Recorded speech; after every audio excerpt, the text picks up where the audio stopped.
कन्या लग्न हो और उसमें केतु बैठ जाए, हालांकि तुम्हारे लिए राजयोग इसलिए है कि लग्नेश लग्न के घर में बैठ के राजयोग बना दिया, सेफ है, सुरक्षित है, हैं? तुम तो वही कह रहा हूँ ना, तो कन्या लग्न में बुध बैठा तो लग्नाधिपति लग्न में बैठ गया ना, हाँ, तो साथ में केतु बैठ गया, केतु राहु एक्सिस में बुध आ गया, तो कभी कभार ये कंडीशन क्या बनता है ना, जड़ बुद्धि संपन्न बना देता है, कभी कभार आदमी को डंप कर देता है, तो समझने देता नहीं है, ठीक है, समझने नहीं देता, हाँ। और कभी कभार ये प्रॉब्लम होता है कि इनको कोई नहीं समझता है, ठीक है, बहुत कठिन है। और जिसके लिए क्या होता है कि एक तरफ सप्तम स्थान में गुरु के घर में राहु बैठा है, ठीक है, और यहाँ प्रॉब्लम क्या है ना बेटा, तुम्हारा सप्तमाधिपति छठा में बैठा है।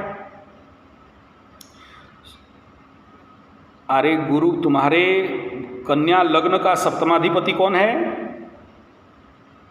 गुरु। गुरु कहाँ जाके बैठा? कुंभ राशि में, 6th हाउस में बैठा ना, हाँ, षष्टम में, तुम ठीक बोल रहे हो, तुम्हारा भाषा ठीक है, हाँ। तो वहाँ अगर बैठेगा तो आंख बंद करके एक्स्ट्रा मैरिटल अफेयर्स धरती में ब्रह्मा विष्णु महेश नहीं रोक सकता, हाँ। क्यों होगा? क्योंकि सप्तमाधिपति यानी तुम्हारा पत्नी जहाँ चली गई रोग रिपु ऋण के घर में, जब रोग के घर में जाएगी तो बुढ़िया तुम्हारा बीमार रहेगी, शत्रु के घर में गई तो तुम्हारे लिए शत्रुता बरतेगी, ऋण में बैठी तो पूर्व जन्म का ऋण बैठ गया। तो ऐसे कंडीशन पे बीवी, अगर बीवी का सप्तमाधिपति षष्ठ में जाता है तो कभी कभार 70-80, सब कुंडली में नहीं, 70-80% कुंडली ये कंडीशन पे extra marital affairs, double relation, double engine चलाने का काम दे देता है। समझ जाओगे तो बच जाओगे, इसका कोई रेमेडी नहीं है। और याद रखना, क्या क्या समझ करोगे, यहाँ से तो भाग के षष्ठ में बैठा है, क्या कर लेंगे यहाँ पर अभी? अगर उग्र हो रही है ना इस कंडीशन पे तुम्हारा बीबी, क्योंकि राहु भी बैठा है, उग्र बनाएगा, बहुत चालाक, बहुत चतुर, मोबाइल चेक करेगी, कहाँ किससे बात कर रहे हो, ठीक है ना, ठीक है, सूंघेगी तुम्हारा कपड़ा, कहाँ से आए हो, किधर गए थे, ठीक है, पॉकेट चेक करेगी कि कहीं हेलमेट तो नहीं है अंदर, ठीक है। तो ये सारा तुम फंसोगे बेटा, बहुत चला गया तुम्हारा बीबी, ठीक है, छोड़ेगी तो नहीं, जब गड़बड़ होता है तो चेक करेगी ना, जब बीमार है तभी तो दवाई खाओगे, नहीं तो काहे चेक करेगी, ठीक है। कभी विश्वास नहीं करना बाबू बीवी को इस कंडीशन पे, तुम्हारा बीवी को जब ये शांत हो जाए ना तो समझना कि कोई ना कोई फॉल्ट होगा, ठीक है ना। सब टॉप सीक्रेट दे रहा हूँ भाई, देखो दक्षिणा तुम भी हो, तुम्हें बता रहा हूँ, ठीक है। तुम जहाँ डाली डाली में जाओ तुम्हारा पत्नी पत्ते पत्ते में जाएगी, ठीक है, नहीं कवर कर सकते हो, भारी पड़ेगी वो, ठीक है। और इस समय हाँ दिक्कत तो देगी यार ये कंडीशन पे, हाँ एकदम करेक्ट बेटा, करेक्ट, क्योंकि तुम कन्या लग्न मकर राशि का हो बोल के झेल ली, दूसरा आदमी नहीं झेल सकता, एकदम पक्का बात, सॉलिड, हाँ, एकदम सही बात, सुसाइड, मृत्यु सब ठीक बात है, एकदम सहन करने से बाहर हो जाता है ऐसे कंडीशन पे, ये कंजक्शन ही ऐसा है।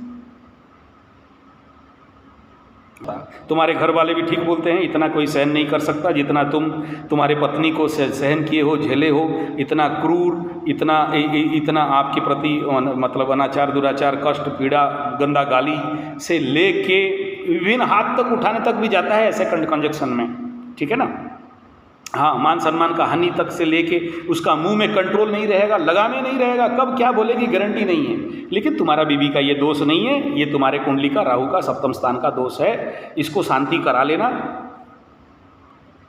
नहीं एकदम पक्का बात बोले हो, क्योंकि तुम्हारा लग्नेश यहाँ पर वक्रत्व अवस्था में है, यानी तुमको पूर्व जन्म का दंड, दुख, कष्ट, पीड़ा तो भुगतना पड़ रहा है। और ये नहीं स्वीकार मत करो, समाधान करो बेटा। देखो एक तरफ क्या है ना, लग्नेश बकरी, एक तरफ सप्तमेश बकरी, दोनों पूर्व जन्म का बीबी बीबा, पति पता, लबरी लबरा, ठीक है। तो दोनों बकरी हो गए, तो ये तो समझ लेना है कि भाई मेरा सप्तमाधिपति भी बकरी है, मैं भी बकरी हूँ, तो पूर्व जन्म का कनेक्शन तो यहाँ आ गया। और अगर पूर्व जन्म का कनेक्शन आ गया तो कौन पीड़ा देने आया है? तुम्हारा पत्नी पीड़ा देने नहीं आई है, तुम्हारा पूर्व जन्म का कर्म तुम्हारा कुंडली कह रहा है कि दोस्त तुम्हारा था जिसके लिए भुगत रहे हो।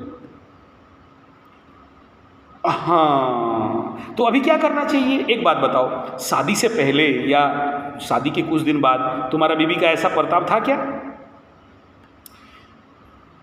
तो अच्छा, अब जाके तो टेस्ट करो कि तुम्हारे बीबी जब उसके मायके में थी तो ऐसा व्यवहार करती थी क्या?